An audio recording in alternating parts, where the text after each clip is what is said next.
11:27 at night, December 6th, 1991. The yogurt machines were silent. The last customer had departed hours earlier. Inside a modest frozen yogurt shop on West Anderson Lane in North Austin, the only sounds were the sounds of work ending. Water flowing into a sink, a mop handle clinking against a bucket, the quiet scraping of chairs being inverted onto tables. These were the ambient noises of a standard Friday night. The sounds of four young women closing up, preparing to head home. Then, a sound that was an intrusion, a sequence of sharp, arid pops that pierced the low drone of the refrigeration units.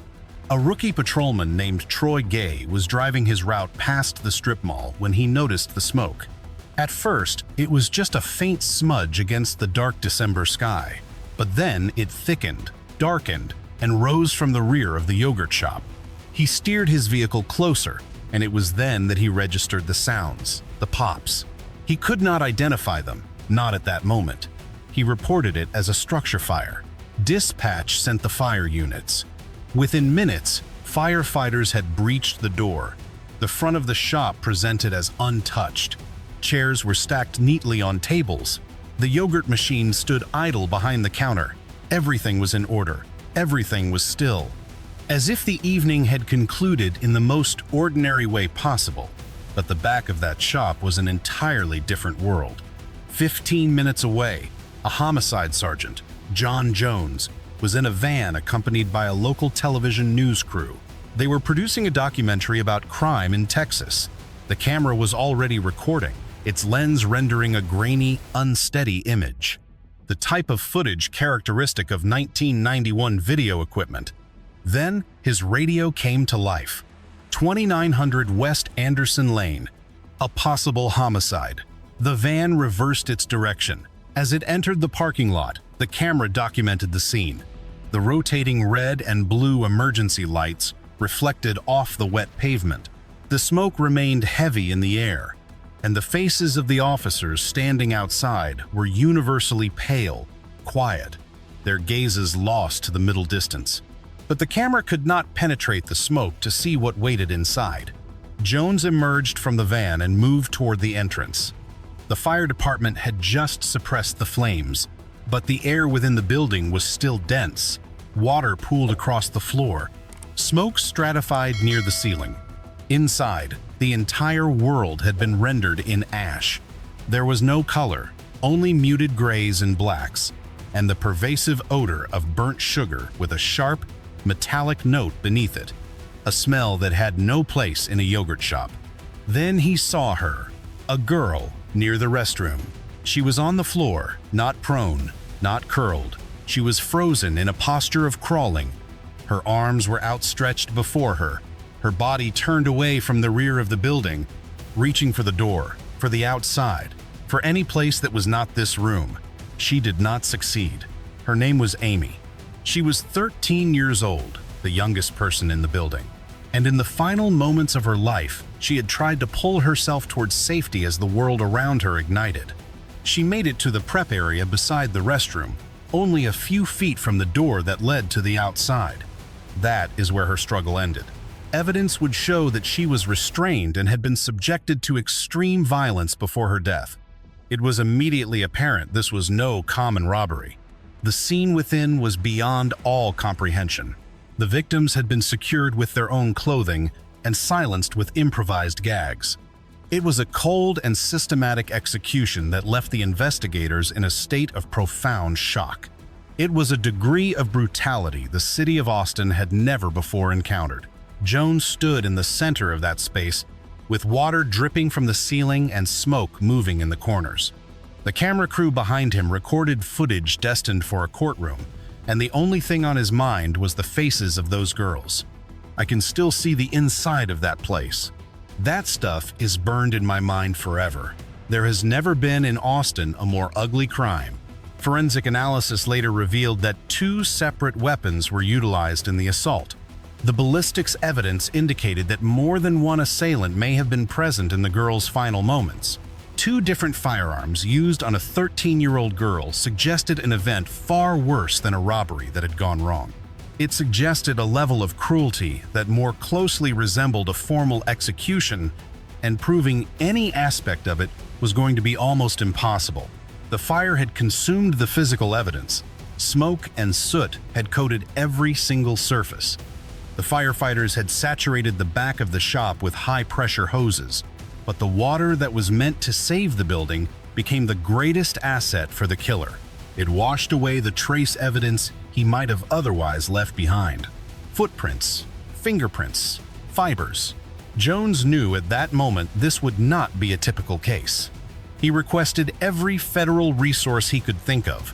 That very night, information on the two guns was disseminated to law enforcement agencies across the nation. And then detectives discovered one final detail. The front door of the yogurt shop was locked from the inside. The key was still in the lock, a part of the standard closing routine, yet the back door was found unlatched, standing wide open, leading out into a dark alleyway behind the building. They had come in through the back. They did what they had come to do. When it was done, he exited through that same door and was consumed by the alley. His face was not seen. Not one camera recorded his image. In a city that equated safety with a locked front door, the alley had been completely overlooked. The back entrance was forgotten. By dawn, Austin confronted the most vicious crime in its history less than 3 weeks before Christmas. And the man responsible was already miles away, moving through the night with a practiced ease. Yet only 2 of those girls were scheduled to be in that shop. The other 2 were there by a turn of fate. They were 4 friends inside a place of bright lights and frozen yogurt, unaware that the darkness had already slipped in through the back. Jennifer Harbison was 17 years old, a senior in high school, a young woman already mapping out her future. The yogurt shop job was a means to her own income. She was dependable. She was always on time. She performed her duties without needing to be told. On that particular Friday night, she was assigned to close the shop, a task she had completed many times. Her sister Sarah was 15, a freshman. She was the younger sibling, still navigating her world.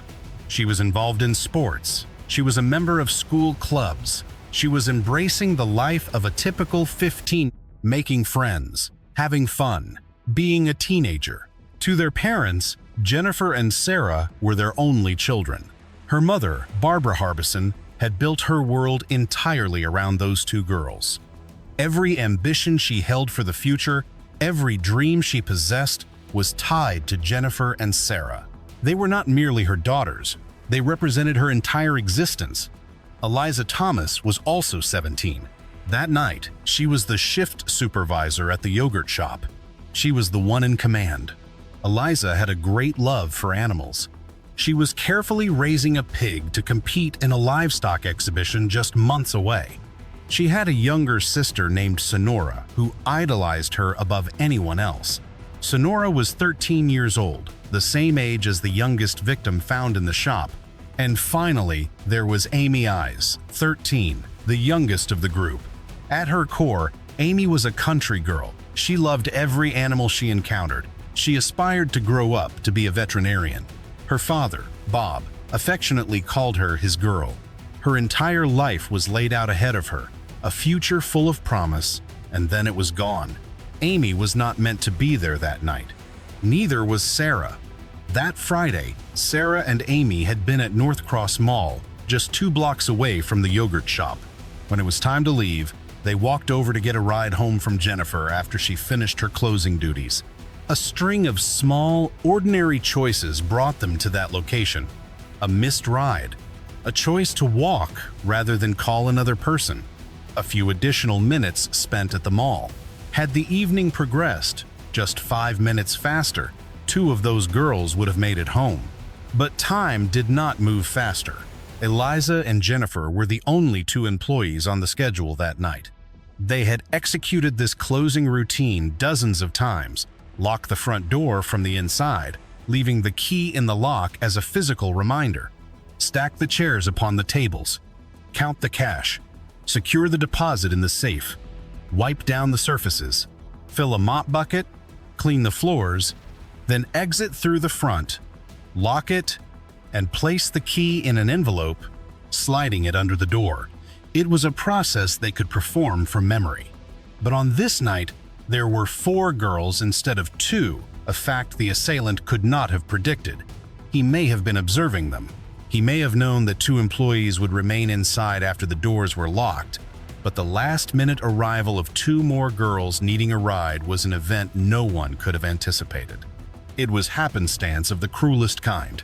The state of the closing tasks gave investigators a clear timeline for the attack. Chairs were already stacked, but there was water in the sink, a mop bucket only half full. They were in the process of cleaning, a task they would never complete. Either the attacker entered through the unlocked back door while they were occupied, or he was already inside.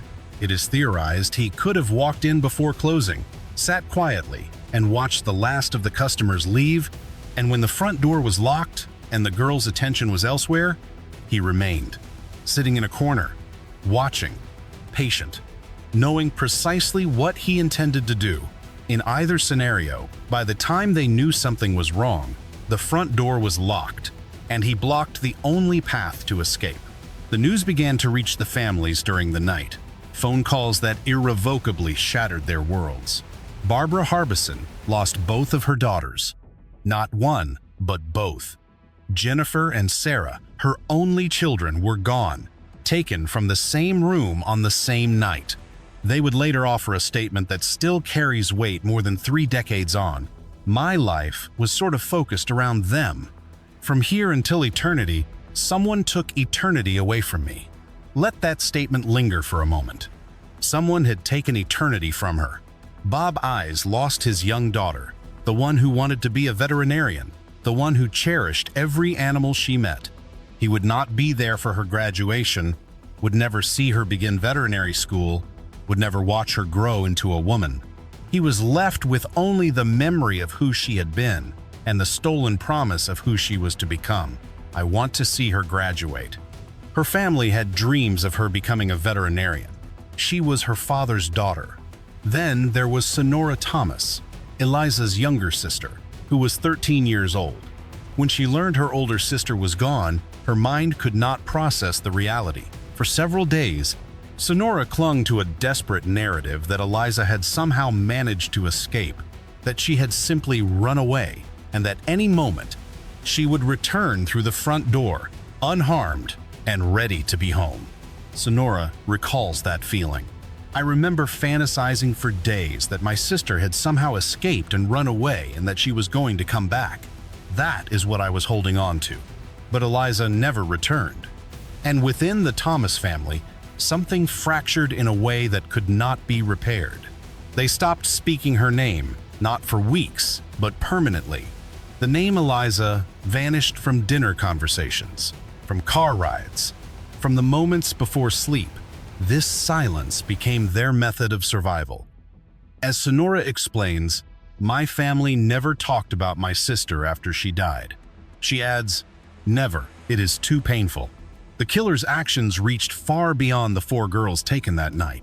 He stole the capacity of their loved ones to even say their names. While the families retreated into silence, the city demanded answers. Billboards went up along highways. Candlelight vigils occupied street corners. A $25,000 reward, later raised to $100,000, was announced. The tip line was inundated. 342 people were eventually named as suspects.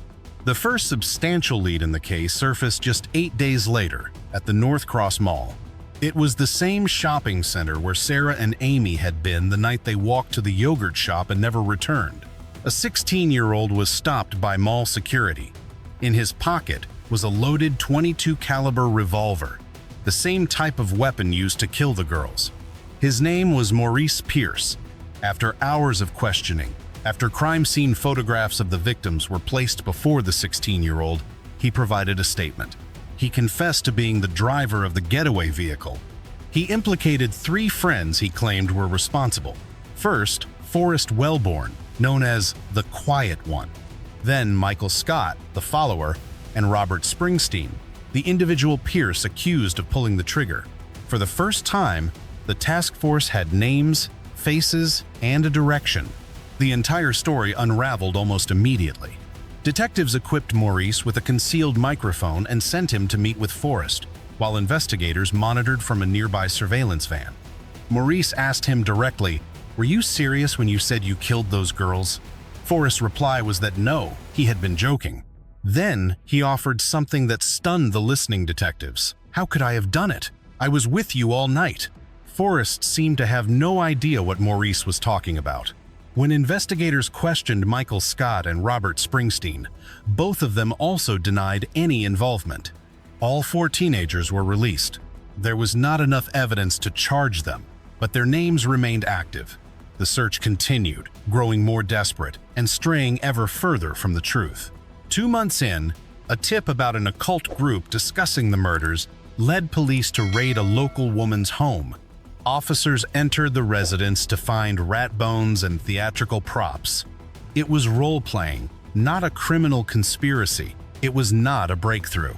It was a sign the investigation was faltering. Then a lead out of Mexico surfaced, and for a moment, the country believed the case was solved. A composite sketch existed of a man seen by multiple witnesses in a car outside the yogurt shop on the night of the killings. When detectives in the Sex Crimes Division reviewed that sketch, they were startled. They had a drawing that was nearly identical. 3 weeks before the yogurt shop murders, a woman in Austin had been abducted and assaulted. Sketches of 3 suspects in that case had been made public. One was a near-perfect match.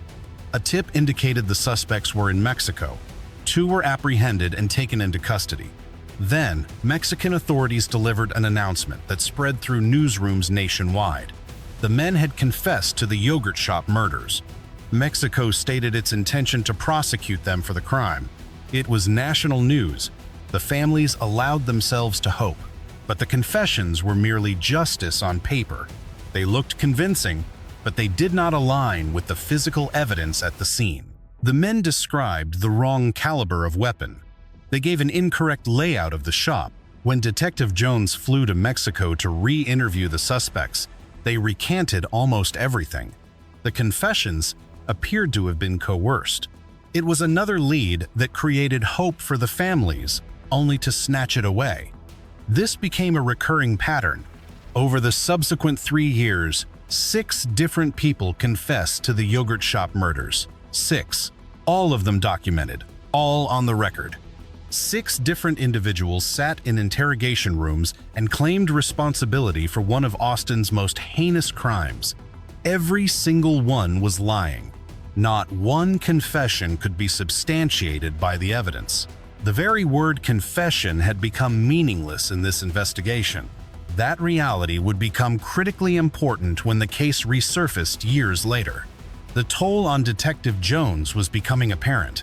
In 1994, after leading the task force for 3 years, he was reassigned out of homicide. He had made a promise to the families that first night. He wore a green and white shirt that night. He told them its next appearance would be a signal that they had found the person responsible. 3 years would pass. The shirt remained unworn. The case file was shelved, where it would remain untouched. New investigators were assigned, but a change in personnel yielded no new leads. Months bled into years. The anonymous calls to the tip line ceased. The billboards seeking information were slowly taken down. The yogurt shop murders slowly receded from the front pages. Yet for the families, the tragedy never diminished. Every case we examine is never just a story. It is the culmination of weeks spent examining records and meticulously verifying information, all to pay tribute to the lives that were taken. Approximately 15 days of intensive research are dedicated to every episode, a commitment to ensuring the truth is preserved. If you feel these accounts must be heard, we ask you to like, subscribe, and offer your perspective in the comments. Your engagement is what allows this work to continue. Additional solved investigations can be found through the links provided in the description. We now return to the case. In 1996, Amy's mother, Pam, addressed the media. 5 years, no arrests, no suspects, no answers.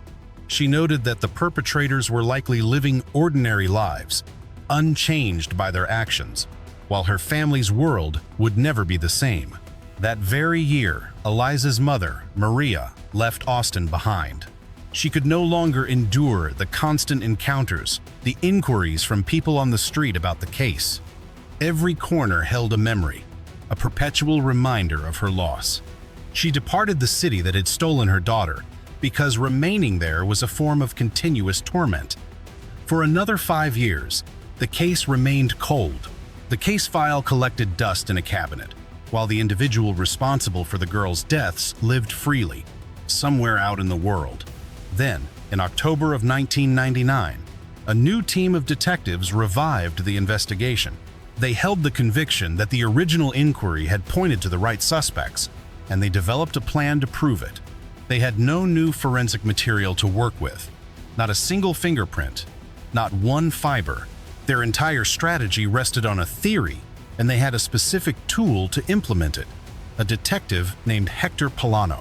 Polano had a reputation as a specialist in securing confessions, an interrogator who never failed. Yet, a dark history accompanied that reputation. In 1988, he had conducted the interrogations of two men, Christopher Ua and Richard Danziger. Both men gave confessions. Both were found guilty. Both were sentenced to life in prison. Many years later, both men were cleared of all charges. Polano had coerced confessions from two innocent individuals, condemning them to prison for acts they did not commit. A colleague's later account should have been a warning. They had witnessed Polano extract confessions from people entirely uninvolved with the crime. This was the interrogator assigned to Michael Scott. By this time, Scott was 24 years old, married, and residing in Austin. Investigators had made contact with him earlier that same year. Scott had maintained his innocence. He asserted he had no information regarding the murders, but this did not satisfy the new team.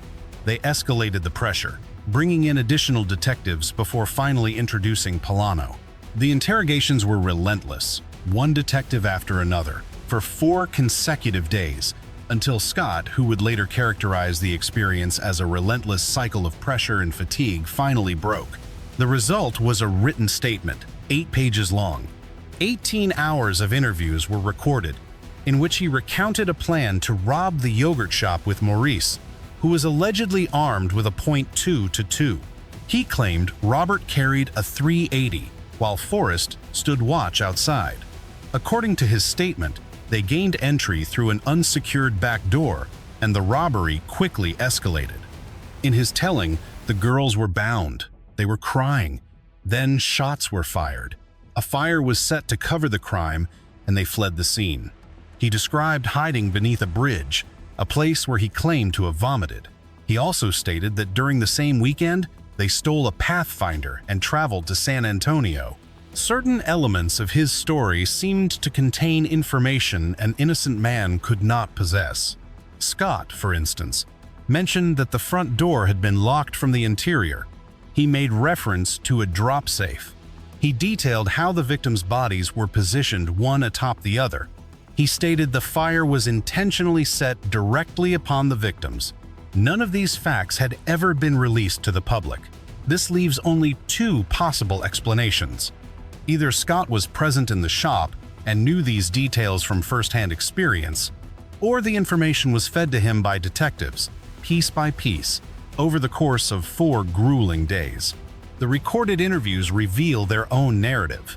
Scott's version of events was inconsistent. He gave contradictory information about the store's physical layout, and his descriptions of how the victims were assaulted changed. At a critical moment, an investigator introduced a key piece of information, posing a question about one victim being shot twice, not just once. Scott affirmed this, but the detail had not originated with him. The fact was supplied to him. It was then incorporated into his official statement. Investigators drove with Scott in an attempt to locate the bridge from his story. The location was never found, but the detectives' methods extended beyond simple pressure. They began to work on his psyche.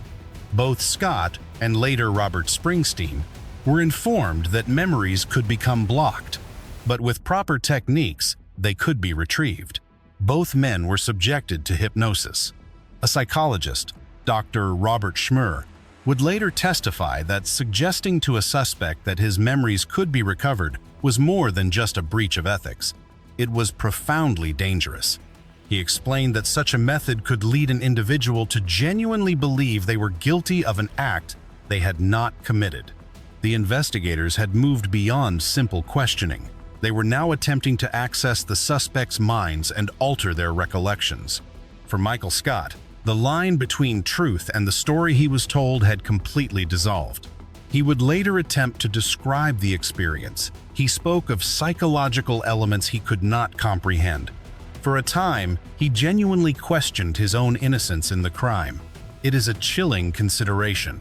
After 4 days of sustained deception and psychological pressure, an innocent man left that room believing his own mind was inaccessible and that he might actually be a killer. In West Virginia, Robert Springsteen endured 5 consecutive hours of questioning. Throughout the majority of the session, he refuted all accusations. He insisted he was elsewhere. He maintained he had no part in it. The interrogators, however, were persistent. They claimed the .22 caliber was a match to the crime, which was false. They informed him that Scott had already confessed completely. Investigators provided him with crime scene information, waiting for him to echo it. After 5 hours of falsehoods and coercion, Springsteen also broke. He provided a statement under extreme duress. He confessed his involvement, describing particulars of the scene that would be known only to a witness or to someone who had been told those same details, including the specific crawling posture of a victim when she was discovered. Was his knowledge of that position firsthand from being there that night, or was it an implanted detail from the 5-hour interrogation, now recalled as his own memory? His lawyer, Joe James Sawyer, was certain of the answer. He believed his client was terrorized into compliance. Years later, Springsteen himself would state that he was badgered and berated into giving them the answers they sought. He felt he had no option to leave. He said they broke his will. Upon hearing of the arrests, Jones considered coming forward about the green and white shirt. But then it became clear the confessions were products of coercion, not evidence. There was no physical evidence, no murder weapon, nothing tangible at all. He decided to remain silent. Forrest Wellborn faced 2 different grand juries. On each occasion, the panel reviewed the case presented. On each occasion, they declined to issue an indictment. The evidence was deemed insufficient. The charges against him were dropped. The damage, however, was already done. His image had been broadcast publicly. His name was now associated with the most infamous crime in the city's history. Television news showed him in custody, crying as he was led away. Forrest's business collapsed. His world was irrevocably shattered. 2 separate grand juries had cleared him. It made no difference to public opinion. From that initial night when he was 16, Maurice Pierce felt the immense pressure of the justice system.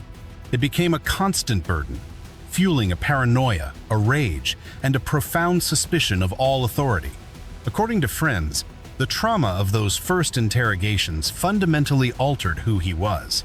Later in life, a standard traffic stop escalated. Maurice attacked an officer with a knife. The officer returned fire. His life ended on that street. A number of the victim's relatives felt it was a just end. Amy's father had wished for his eventual imprisonment. The reality, however, was both more tragic and less complicated. He was never the person the system had spent years insisting he was. Only Scott and Springsteen remained. In 2001, almost a decade after the killings, their trials commenced. Each man was tried individually. Each one faced capital punishment. The sole evidence against them was their own coerced statements. There were no fingerprints. No weapon was ever found. No forensic connection existed whatsoever. There were only words, obtained in interrogation rooms through days of unyielding pressure. The prosecution understood that the confessions might not suffice on their own. They employed a tactic that appeared shrewd then, but would ultimately unravel their entire prosecution. Because the trials were separate, the state introduced portions of one defendant's confession into the trial of the other. The jury in Springsteen's case heard excerpts from Scott's statement. The jury in Scott's case heard excerpts from Springsteen's. Each statement seemed to corroborate the other. Two different men in two separate rooms had told stories that aligned. For the jurors, it amounted to proof, but neither defendant testified at his co-defendant's trial. This denied any opportunity for cross-examination on the statements used as evidence. Springsteen's defense could not challenge Scott on what he said, and Scott's defense had no chance to question Springsteen on his. Joe James Sawyer, Springsteen's counsel, described the strategy accurately: a profound and deliberate systemic injustice. The proceedings took 3 weeks.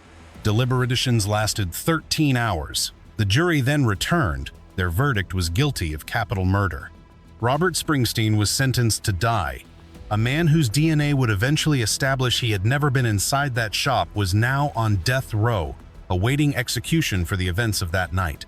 1 year later, Michael Scott's trial followed. He was convicted and sentenced to life. For the victims' families, it was a moment of profound, long-awaited relief. Maria Thomas, the mother of Eliza, expressed a conviction born from years of pain and anguish. She stated her belief that they were present and had committed the murders. But then the Texas Court of Criminal Appeals issued a 5-4 ruling. Both convictions were thrown out. A fundamental right had been violated. The Sixth Amendment guarantees the accused a confrontation with their accuser. The two men would never meet in a courtroom. They would never face each other from a witness stand. Their confessions became weapons, used against each other in separate trials where neither could offer a defense. For Maria Thomas, the news was a shattering blow. For the families, the phrase "their rights were violated" felt like a profound betrayal of justice. Their daughters had been murdered. The verdict destroyed their faith in fairness, their belief in a just world.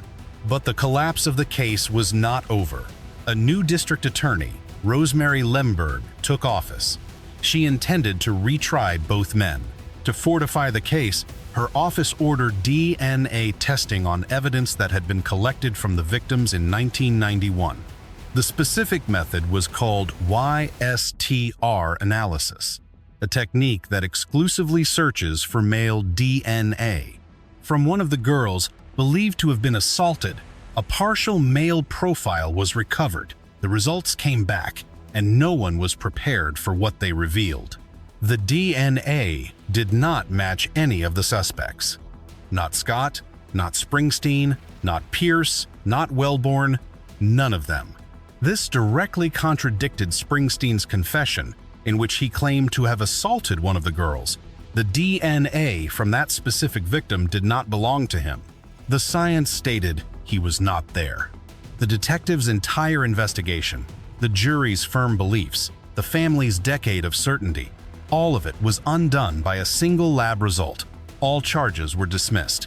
Scott and Springsteen walked out of prison after nearly 10 years of incarceration, but they were not exonerated.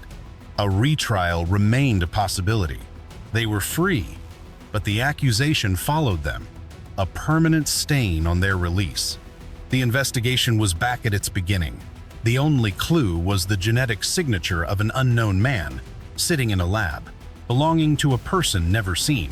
But that DNA was patient. In time, technology would catch up to its secret. The DNA profile had no name, no face, and no match in any database in the country. It was just a ghost in the evidence, a partial male sample recovered from one victim.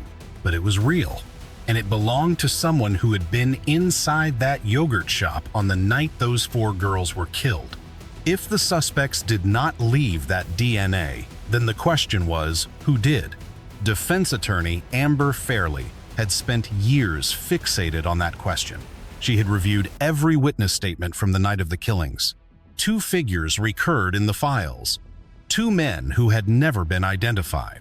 Multiple eyewitnesses reported seeing 2 men inside the shop just before it closed.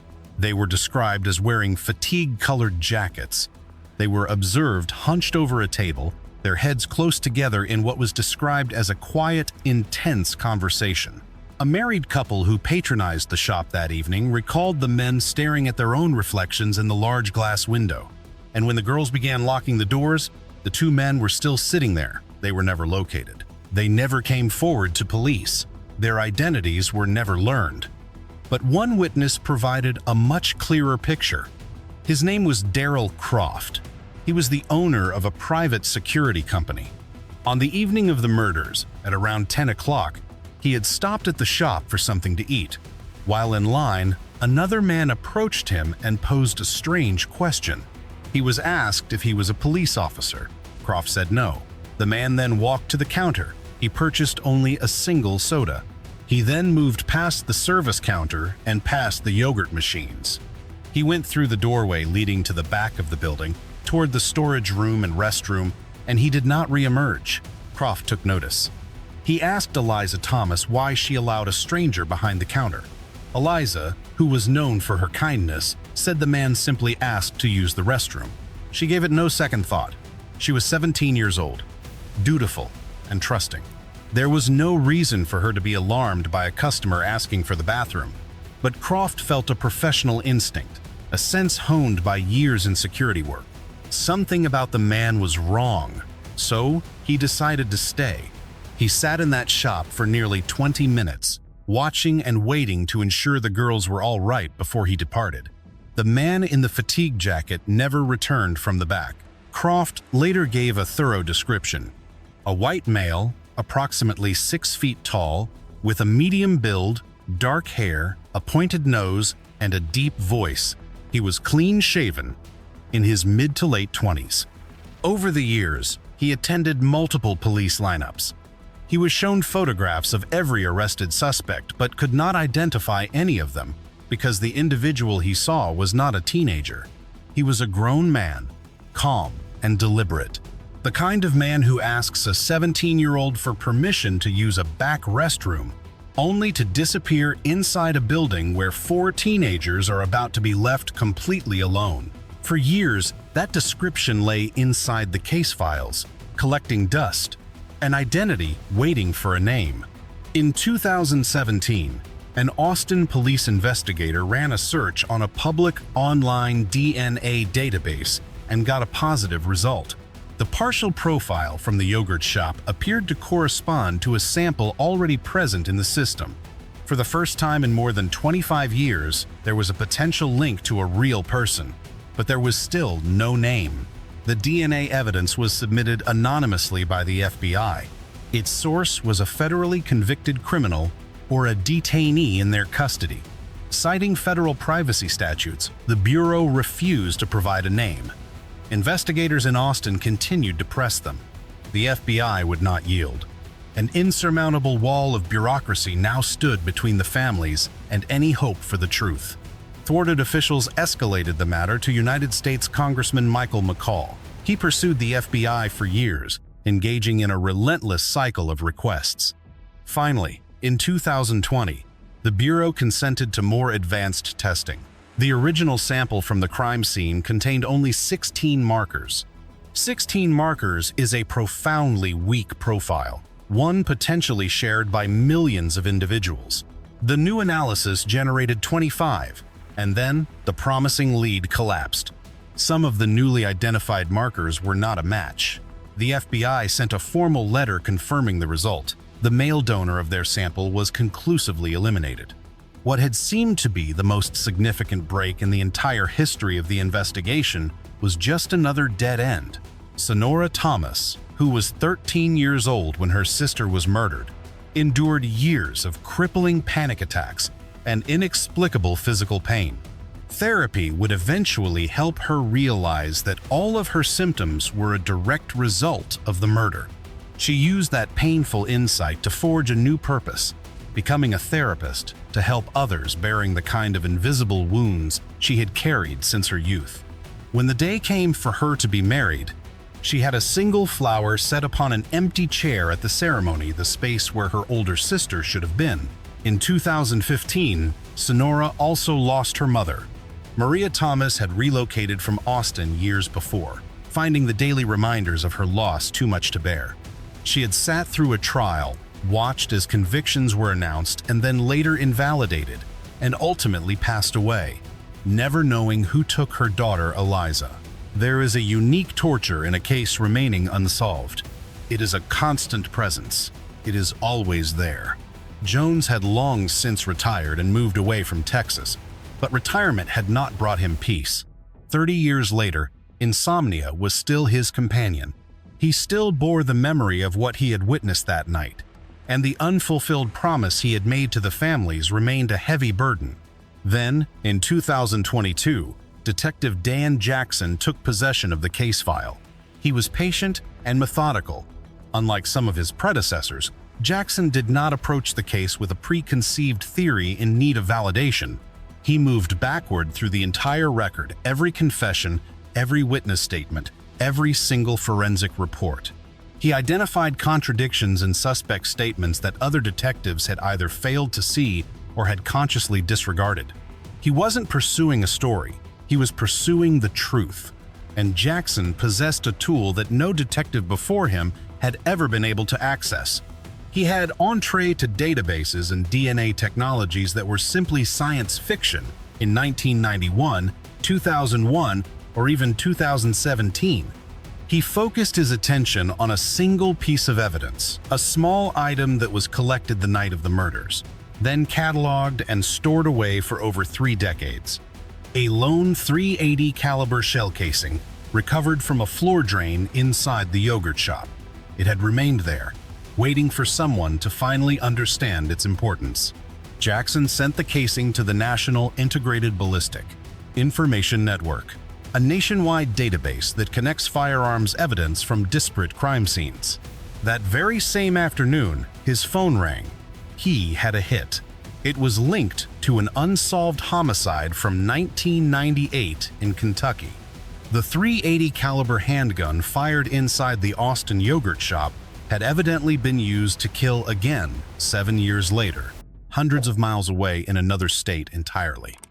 A weapon that traveled across state lines suggested a killer who did the same. Jackson flew to Kentucky, accompanied by agents from the Cold Case Unit and a representative of the Attorney General's office. When they convened with the Kentucky detectives and compared the 2 case files side by side, the parallels between the crimes were profoundly disturbing. The methodology, the brutality, the state in which the victims were discovered, and how they were treated before death. This was no coincidence. This was a signature, a pattern belonging to a single individual. But Jackson's investigation was not finished. He did something no one had ever attempted in this case. He began contacting every single lab in the United States that conducted YSTR DNA analysis. Every one. He posed the exact same question to all of them. Could they perform a manual search of their internal database against the unidentified male profile from the yogurt shop case? It was an extraordinary long shot. He was asking facilities all over America to physically review their own records and compare them against a profile from a Texas murder that was 30 years old. Most labs reported no results, but one returned with a discovery. The South Carolina State Lab had a match 27 out of 27 markers, a complete profile. Every allele was identical. This was not a partial result or a statistical likelihood. It was a perfect match, the kind that leaves no room for uncertainty. The lab required 2 weeks to complete its verification process. No one at the facility had ever fielded such a request. They needed to ensure every part of their process was legally sound. For Jackson, they were the longest 2 weeks of his career. He was certain he had his subject. He just did not have a name for him. Not yet. On August 22nd, the lab provided the name Robert Eugene Brashers. He was a match to a 1990 sexual assault and murder in Greenville, South Carolina. Jackson called Greenville instantly. The officer on the line was unfamiliar with the yogurt shop case. Yet before Jackson could elaborate, the detective posed a single, chilling question. Were your victims bound with their own clothing? The query sent a shock through Detective Jackson. This was the killer's hallmark. the unique detail connecting these disparate crimes. Robert Eugene Brashers. In 1985, he was convicted in Florida for the beating and shooting of a woman. He served 3.5 years and was released in 1989. The justice system had freed him, and he returned immediately to a pattern of violence. In 1990, he entered a Greenville, South Carolina apartment. He assaulted the woman inside, beating and strangling her. The attack was fatal. Then, in 1991, the yogurt shop murders. In 1997, he forced entry into a house near Memphis, Tennessee. A 14-year-old girl was present. He assaulted her. The following year, 1998, he entered another home, this time in Missouri. A mother, Cher Shearer, and her 12-year-old daughter, Megan, were inside. He restrained them both, and then he ended their lives. On the very same day, he broke into another home in Dyersburg, Tennessee, and shot a woman. That victim survived. Later in the year, he was apprehended in Arkansas, attempting to break into another woman's home. In January of 1999, following a police standoff at a motel, Brashers used a .380 caliber handgun on himself. 8 months before, 4 innocent men had been arrested and charged for the crime he had committed. He died with the knowledge that others were being blamed for his actions. There was another piece to the puzzle, a critical fact buried in old case files for more than 30 years. Within 48 hours of the yogurt shop killings, Brashers was intercepted at a Border Patrol checkpoint between El Paso and Las Cruces, nearly 600 miles from Austin. He was operating a vehicle that had been reported stolen in Georgia. And inside the car, authorities located a .380 caliber pistol, the same type, the same caliber, the precise kind of weapon used to murder 4 teenage girls. He was charged with vehicle theft and being a felon in possession of a firearm. The weapon was eventually released to his father. 48 hours. The answer had been there from the very beginning. He was 600 miles down the road, sitting in a stolen car, and the connection slipped through the cracks. He had even faked his own death once before. He planted a fraudulent obituary, operated under aliases, and would disappear for weeks. His own daughter would describe him as a man who lived a double life. He was a predator, hiding in plain sight. His DNA was recovered from 3 of the victims. Ballistics evidence would link his weapon to crimes across state lines. A .380 caliber weapon in his car 2 days after the murders, and the pistol he used to end his own life were both consistent with a single shell casing that waited 34 years in a drain to be found. September 29, 2025. The mayor of Austin stood before the city and spoke the words it had waited over 3 decades to hear. The chief of police stepped to the podium and stated the name, Robert Eugene Brashers. The only physical evidence recovered from the scene was conclusively matched to him. The case file was officially classified as exceptionally cleared. They possessed definitive proof of his guilt, but the perpetrator had been dead since 1999. There would be no arrest, no trial, no cell, no courtroom, and no jury. There would only be the truth. For the families who had waited 34 years, the truth was sufficient. A family member approached the microphone. Her voice was strained with emotion, but her words were resolute. All we ever wanted was the truth. We never wanted anyone to go to jail for something they did not do. Vengeance was never it. It was always the truth. She then acknowledged the officers who remained by the family's sides for 3 decades. The ones who never stopped working. The ones who never stopped caring. People do not understand how hard they work. Bob Eyes, father of the victim Amy, walked over to Detective Jackson. He pressed a small pin into his palm. It bore 4 words, "We will never forget." The killer's daughter, Deborah, was 8 years old when her father committed suicide. She would not understand the man he truly was until 2018. When she learned about his connection to the yogurt shop, she issued a statement of remorse. "I am very sorry for the pain my father has put everyone through. I wish he was here to be punished for his crimes." She described him as a wolf in sheep's clothing. For Robert Springsteen and Michael Scott, Their names were finally cleared in the public record after nearly 10 years in prison for a crime they did not commit. Michael Scott had been confined to death row, awaiting execution for a murder committed by a man who was already dead when the guilty verdict was announced. Their attorneys sought $80,000 for each year of wrongful imprisonment, but no financial settlement could restore what was taken from them. No amount of money could return their 20s. No formal apology could erase the damage done inside those interrogation rooms. Scott himself once made an admission that revealed the true depth of that psychological damage. "I did think for a while that I had something to do with this crime." They had not just stolen his freedom, they had infiltrated his mind, altering his perception of reality until he was convinced of his own guilt for something he never did. That is not a simple miscarriage of justice. It is not merely a system failure. It represents something far worse. Sonora Thomas was 13 years old when she lost her sister. Her life disintegrated. A path of addiction, institutionalization, and finally, a transfer to boarding school. In the years that followed, she began the slow process of rebuilding.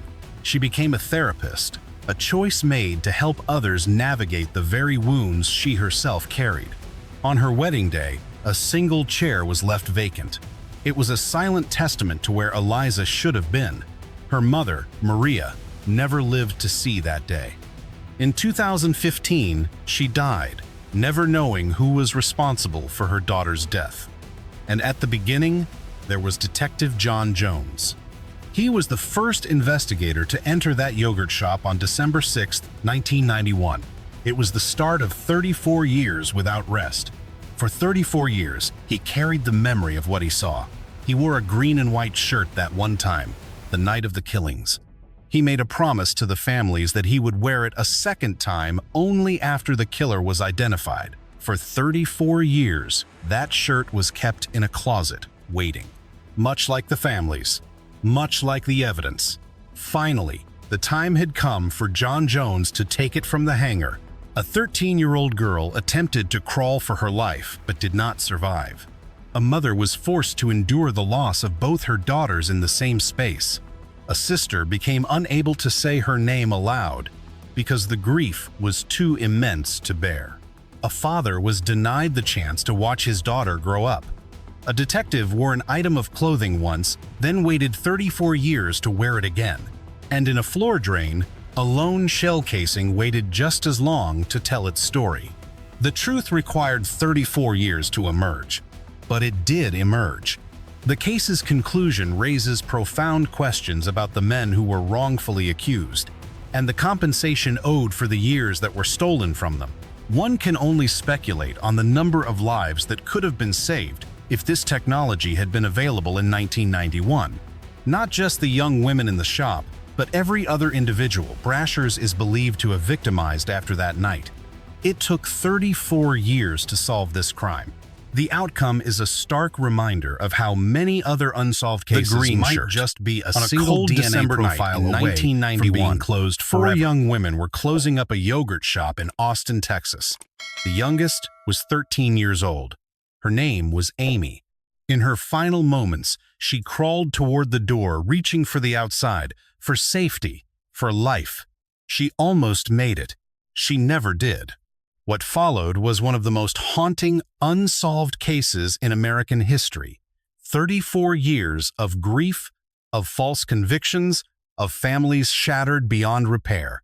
2 innocent men spent years behind bars, one of them on death row, for a crime they never committed. One man even began to believe he was guilty because the interrogation rooms had broken something deep inside him. But here is what moves me most. Detective John Jones walked into that yogurt shop on the night of December 6th, 1991, wearing a green and white shirt. He made a silent promise he would not wear it again until the killer was named. For 34 years, that shirt hung in a closet, waiting. So did the families. Then, in September 2025, the truth finally surfaced, carried by a single shell casing found in a floor drain, preserved for 3 decades. The killer was identified. The case was closed. Jones put the shirt back on. This story teaches us that truth is not defeated by time, it is only delayed. Evidence matters, persistence matters, and a promise made to the dead is the most sacred kind. We will never forget.